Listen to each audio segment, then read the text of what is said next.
Hello, I'm Josiah Harris. And I'm Cynthia Lopez. And this is your AHS News for Wednesday, September 4th. Today will be cloudy with a high of 85 and a low of 62. Today for lunch we'll be having country fried chicken with a dinner roll or barbecue pizza, sausage pizza, or mac and cheese bites. Make sure you get it up. And now on to Elijah Carmack with an interview with former Principal Scheimer. My name's Elijah Carmack. I'm here with Mr. Scheimer. How are you doing this morning? Doing well, thank you. Alrighty, great to hear. When Mr. Bonnell announced his deployment or calling, did you seek the intern position, or did the administration come to you directly and request that you fill it? So when he told me that he was going to be deployed, I did ask some questions, obviously. Wanted to know what the interim position looked like, and then it went from there. Yeah. All right. Was it difficult making that decision? It is, because the reason I got into education was because I like kids, and I know that it's not going to be face-to-face as much as it has been in the past. But my goal has always been to do exactly what needs to be done for kids. In this instance, there needs to be someone to step up and make sure that kids get what they need. So I think this is a way that I can affect not only the students that I've worked with in the past, but also those K-12 in the district.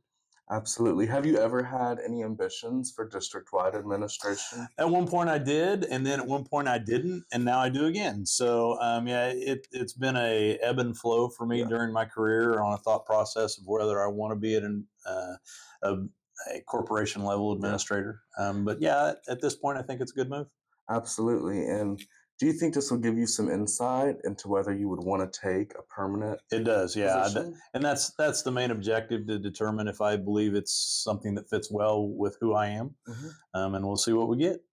All right. And speaking of district-wide administration, do you think that being principal here has allowed you to build those relationships with the district administration to perform your interim position effectively? I do. Yeah, I think that it's been a great opportunity during my time frame here at Anderson Community Schools to grow, and I think that this situation is a positive because I have built those relationships, and I've taken the opportunities that have been put in front of me, and hopefully it will continue to be a positive.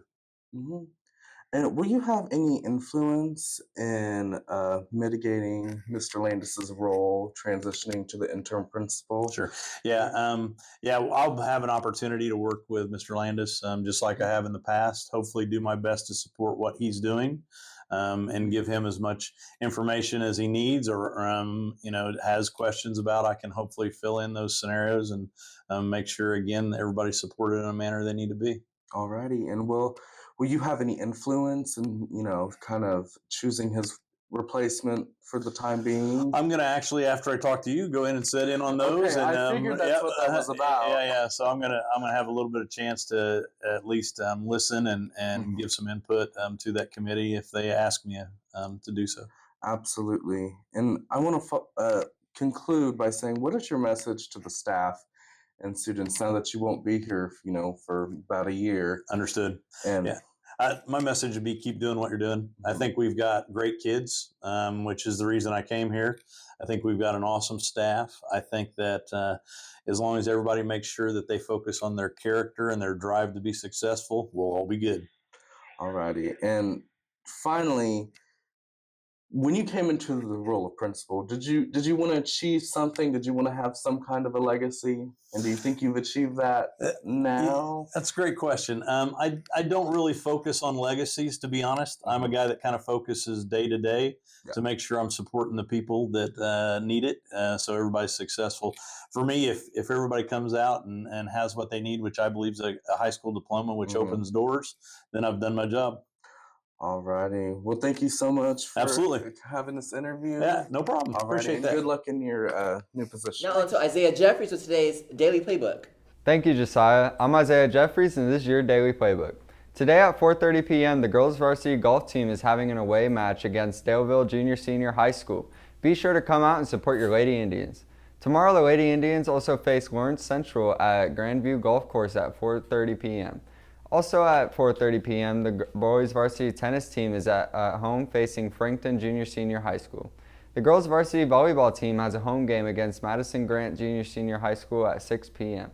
As well as the boys varsity soccer team have an away game against Pendleton Heights at 5:30. At the same time, the girls varsity soccer team has a home game against Elwood Community High School.